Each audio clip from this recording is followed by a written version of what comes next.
Imagine handing a school a highly detailed letter from, a private board-certified psychiatrist. Right. It's this formal diagnosis stating your child has a very high probability of having autism. You slide it across the table thinking, you've just provided the exact puzzle piece the school needs to help your kid. Yeah, exactly. The missing piece. Right. And the school, legally, systematically, they just ignore it. I mean, it essentially gets thrown in the administrative trash. Today, we're looking at how a system explicitly designed to protect and identify vulnerable kids is, well, in reality, frequently using bureaucratic red tape to deny them help. It's a really harsh reality to confront, but to be honest, it's exactly what the data is showing us right now. Yeah. We're looking at a massive, incredibly detailed stack of state complaint findings. This is directly from the Maryland State Department of Education, specifically their first quarter data. Right, the Q1 data. Exactly. And we're also examining a strategic advocacy framework called the Sideline Coaching Series, which is, it's designed to help families cut through this exact kind of red tape. Well, welcome to today's deep dive. Our mission here is to really decode all of this systemic data. We want to extract the vital nuggets regarding how public school systems are handling and frequently mishandling special education evaluations. Yes. Our goal is to build a tactical playbook right here, right now, to help you build awareness and successfully advocate if you have similar concerns with a child in your life. Because navigating the special education system without a clear understanding of the rules is, it's incredibly disorienting. Oh, absolutely, like a maze. Yeah, a maze where they keep moving the walls. But by understanding the specific timelines and legal requirements around these evaluations, you gain a shortcut. Right. You learn how to ensure a child actually receives the free, appropriate public education that they are, legally entitled to under federal law.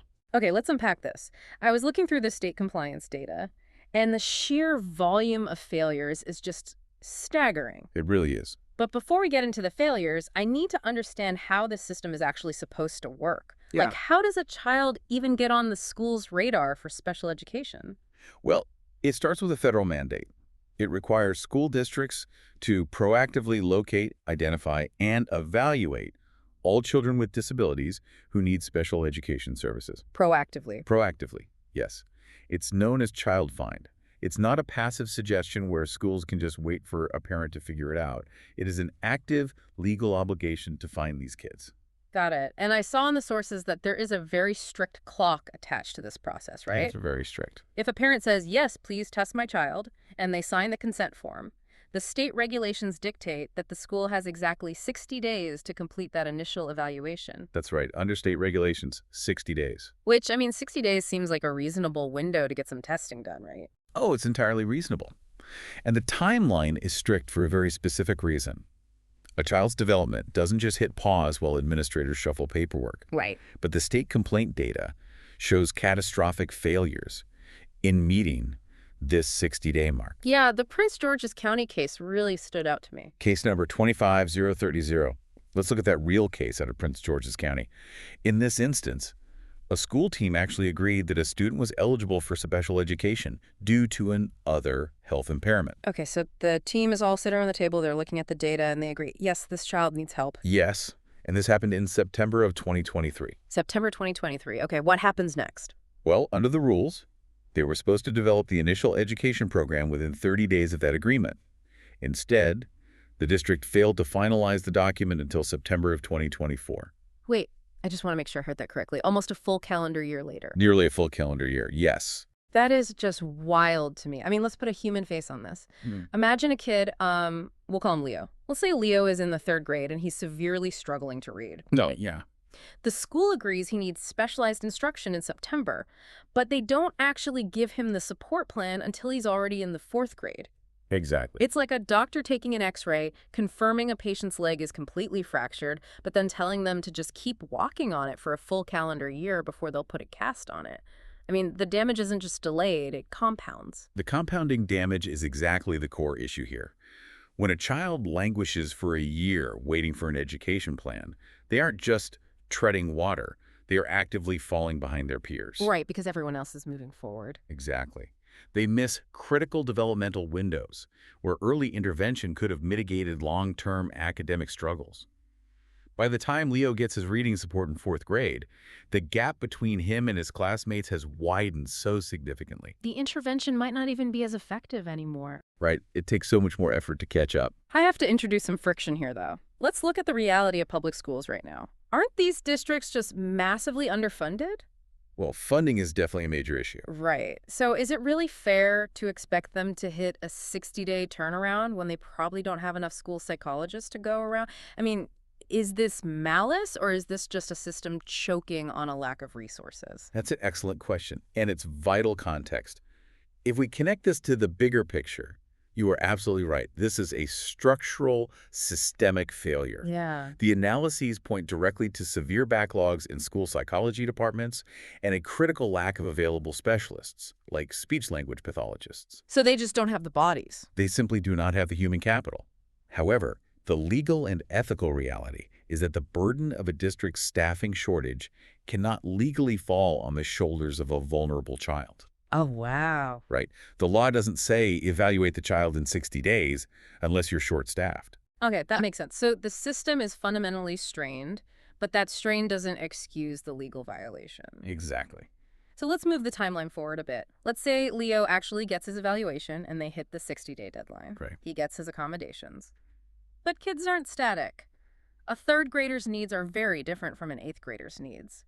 What happens when a child simply outgrows their original accommodations?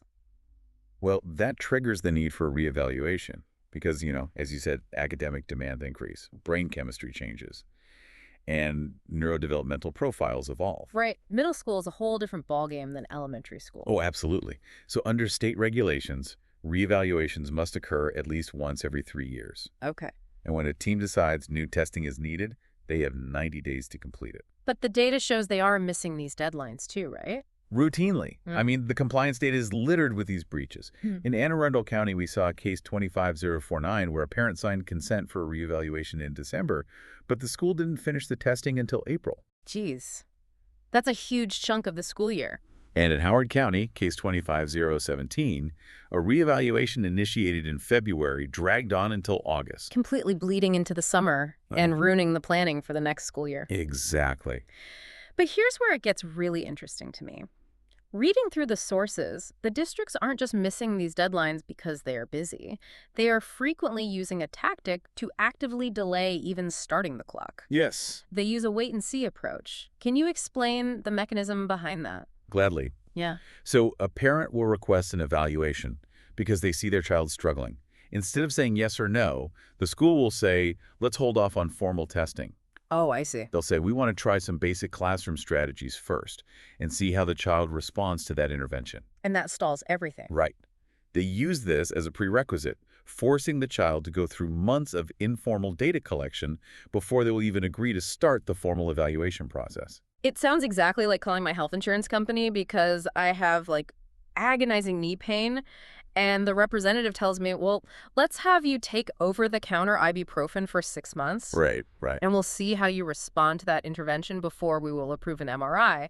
I mean, it's a delay tactic designed to save the system money and time, disguised as a thoughtful, tiered approach to medicine, or in this case, education. That is a perfect analogy. And just like with the insurance company, the parent is left totally in the dark. Yeah. How are you supposed to know what accommodations a child truly needs, especially if they are transitioning to middle school with entirely new executive functioning demands? How do you plan if the school forces you to rely on outdated 3-year-old cognitive data? You can't. You are flying blind. You are. Why do schools do this? Well, is it purely to manage their backlogs? In many cases, yes. By delaying the formal evaluation, they delay the legal requirement to provide expensive, specialized services. Wow. But here is the crucial takeaway for anyone listening right now. Federal guidance expressly prohibits this. Wait, it's explicitly illegal? Yes.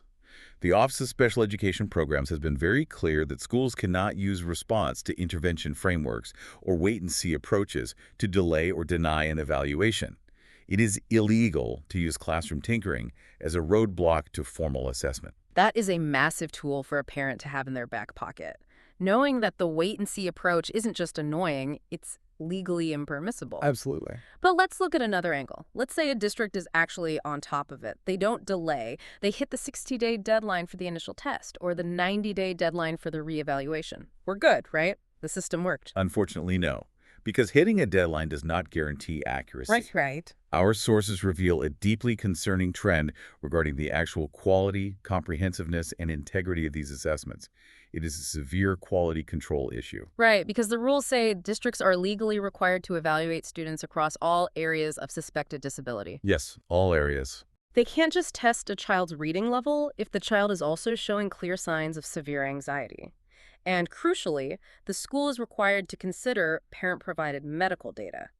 Which brings us back to the scenario I mentioned at the very beginning of this deep dive. Right, the Washington County case. Yeah, Case 25043. exactly. Walk us through the mechanics of what happened there because it's just baffling to me. So in this specific case, a parent obtained a private psychiatric letter indicating that their child had a high probability of having autism. Okay. They brought this letter to the school to ensure the team had a comprehensive, medically informed view of the child's neurodevelopmental needs. Which is exactly what we want parents to do. We want them to be active, collaborative partners. So what did the school do? The school entirely ignored that private psychiatric letter during the evaluation and eligibility process. Unbelievable. They conducted their own assessments and made their decisions as if that independent medical document did not even exist. I just have to push back on the fundamental logic of these administrators. Why would a district ignore a private professional medical diagnosis handed to them on a silver platter? I know, it seems counterintuitive. It costs them nothing. Doesn't that just breed a completely adversarial relationship with the family?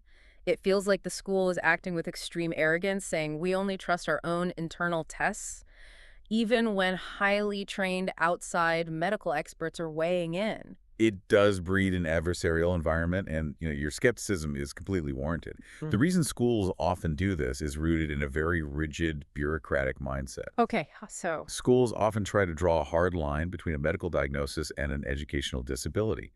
They argue that just because a doctor says a child has autism, it doesn't automatically mean it impacts their learning. but how could it not impact their learning? Exactly. It's a false separation. That rigid separation is frequently a mechanism to gatekeep services. But ignoring independent medical data actively undermines the entire data-driven purpose of the evaluation team. The school's snapshot of the child is inherently limited to the academic environment between 8 a.m. and 3 p.m. When they ignored that autism letter in Washington County, it resulted in a fundamentally flawed education plan. Because they didn't have the whole picture. Right. The school missed the child's true neurodevelopmental profile, which means they were likely treating surface-level symptoms without ever acknowledging the root cause.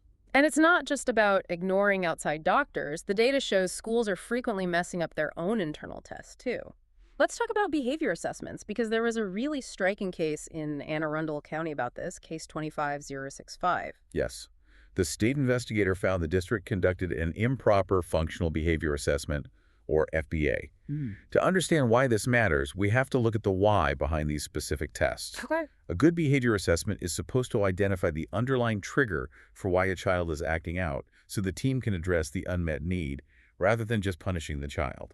So, to use our hypothetical student Leo again, let's say Leo is constantly running out of the math classroom, slamming the door behind him. Okay. A flawed assessment might just look at that action in a vacuum and conclude, well, Leo is defiant and trying to escape doing his math worksheets. Exactly. And because the assessment concluded he was merely defiant, the resulting behavior intervention plan is entirely punitive. They decide to take away his recess every time he runs out. But in reality, what if Leo has severe undiagnosed sensory issues? That's where a proper assessment changes everything. If the school had properly synthesized the data and looked at all suspected areas, like sensory processing or suspected autism or other health impairment, they might have realized that the high-pitched hum of the fluorescent lights during quiet math time is causing Leo physical sensory agony. Wow. He isn't defiant, he is escaping pain. So if you don't know the why behind the behavior, your strategies to fix it are just wild guesses, and usually they are punitive guesses. What's fascinating here is how one bad assessment creates a domino effect. When a behavior assessment is improperly conducted, the behavior intervention plan built from it is inherently flawed. Right, you're building a house on a cracked foundation. The result is ineffective strategies, inappropriate disciplinary removals, and ultimately, the escalation of the behaviors. Leo gets more frustrated, the teachers get more exhausted, and the child receives no meaningful benefit. If you are listening to this right now and nodding along because you've lived this, I mean, if your child's evaluation was delayed for months, or the school's test felt completely inaccurate, or they completely ignored the letter from your pediatrician, you might be feeling incredibly powerless. It's very common to feel that way. The walls of the maze just keep moving. But you aren't powerless. The sources highlight what might be the ultimate procedural shield for families. The independent educational evaluation, Yeah. often referred to as the IE. Let's talk about the sheer power of the IE.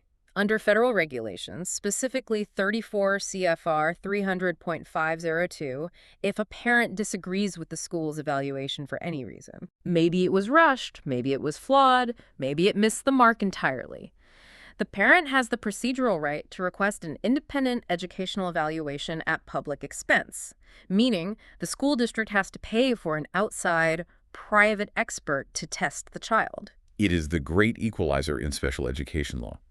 And what is most crucial is how the law limits the school's response.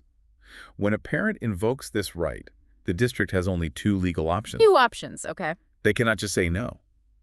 They must either approve the funding for the outside evaluation, or they must immediately file a due process complaint to legally defend the appropriateness of their own evaluation in front of an administrative law judge. Oh, wow. They have to take you to a legal hearing to prove their test was good enough. Yes. And the state regulations define immediately as usually 30 days or less. They can't just drag their feet for 6 months. In theory, yes.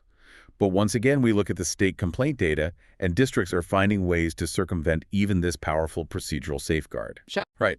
In Howard County, case 25041, we saw a case where the district simply let the parents request for an independent evaluation language, leaving the family completely in limbo. But it was a case in Prince George's County that really stopped me in my tracks when I was reading the source material. Case 25099. It is a particularly egregious example of power dynamics. The district claimed in a formal written notice that the parent actually waived her right to an independent evaluation in exchange for letting current school staff do some more testing. Now, the parent vehemently refuted this, stating for the record she never waived her rights. Unbelievable. It's exactly like asking a hospital for a second medical opinion, but the hospital refuses to release the funds to pay for it and then secretly tries to negotiate you into waiving your rights entirely so they don't look bad. Yeah. So what does this all mean for the balance of power between families and schools? What's fascinating here is this practice of trying to negotiate away parental rights directly contradicts the very reason these laws exist. The federal framework recognizes that massive educational institutions have inherent, overwhelming advantages over individual families. The independent evaluation is designed to level that playing field. Right. When districts ignore or attempt to subvert these requests, they are actively disempowering families and protecting their own potentially flawed assessments from outside objective scrutiny. It's gatekeeping, plain and simple. They don't want an outside expert proving they missed something. So understanding the myriad ways districts fail, the chronic delays, the wait-and-see tactics, the flawed behavior assessments, the i.e. gatekeeping, that is only half the battle. Exactly. To ensure a child actually gets the education they deserve, you have to operationalize this data. You have to turn this knowledge into a strategy. Which brings us to the actionable advocacy playbook for families. This draws heavily from the Sideline Coaching Series framework in our sources. Right. The core philosophy here is shifting your approach from passive participant to active auditor. It relies heavily on transparency, strict accountability, and documentation. Let's get highly tactical for the listener. Rule number 1. Strict timeline tracking. We talked about those 60-day and 90-day clocks. The data says those clocks begin the exact moment you sign the consent form. Yes. Not when the school processes the paperwork, not when the psychologist finally has an opening in their schedule. When you sign it. The actionable advice here is crucial, and it requires a change in habit. Never just hand a signed consent form to a teacher in the chaotic hallway during drop-off. Yeah, that'll get lost immediately. Exactly.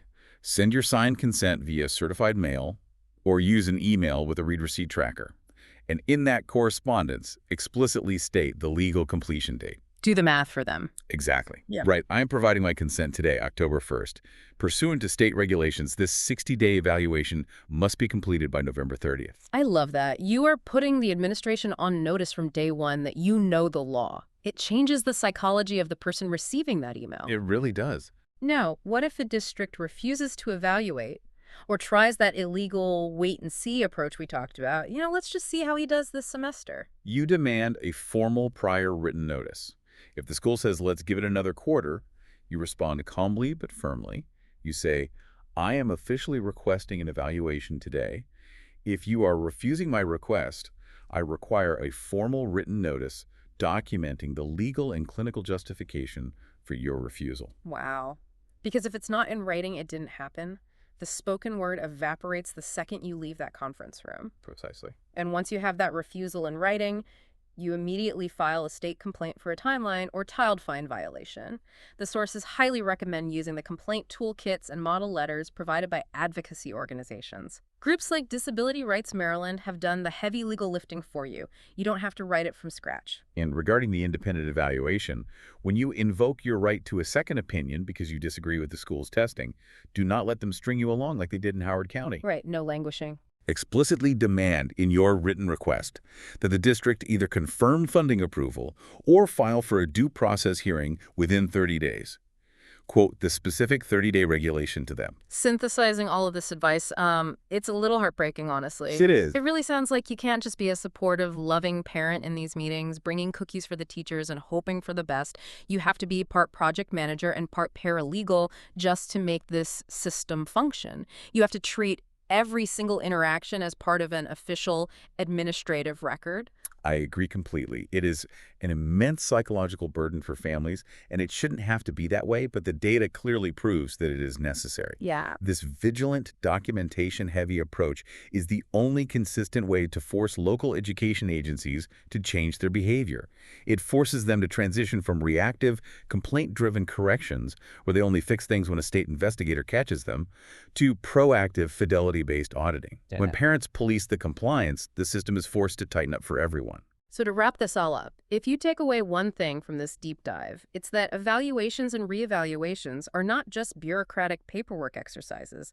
They are the empirical foundation upon which every single special education service, accommodation, and goal is built. And if that foundation is cracked, the house cannot stand. When these assessments are chronically delayed, when they are inherently flawed because they ignore medical realities, or when a parent's request for an independent evaluation is subverted, the entire system crumbles. It leads to a direct, measurable denial of educational equity for the child. But the ultimate takeaway here isn't despair, it's empowerment. Armed with the exact statutory timelines, knowing the 60 days, the 90 days, and understanding your procedural right to demand a second opinion at public expense, you completely change the dynamic. Absolutely. You transform from a passive recipient of public education into an active, legally informed auditor of a child's civil rights. You take control of the administrative record, and by holding the adults in the system accountable, you protect the child. Which leaves us with one final, incredibly provocative thought to mull over. We've spent a lot of time talking about the systemic resource shortages causing these chronic delays. We've talked about families being forced to fight tooth and nail, utilizing certified mail and legal toolkits just to get basic testing done. Yeah. But think about the families who don't know these rules. Think about the parents who just trust the school when they say, let's wait and see. How many unidentified students are currently sitting in general education classrooms right now, completely lacking support and internalizing their academic struggles as deeply personal failures, rather than recognizing them as unmet, undocumented neurodevelopmental needs? It's a sobering thought. The psychological toll on a child who thinks they're just not smart enough because the adults around them failed to do the paperwork is immeasurable. Yeah. And it's exactly why building this awareness and sharing this playbook is so utterly vital. The system won't fix itself until we force it to. Until next time, keep tracking those timelines, keep asking the hard questions, and keep advocating.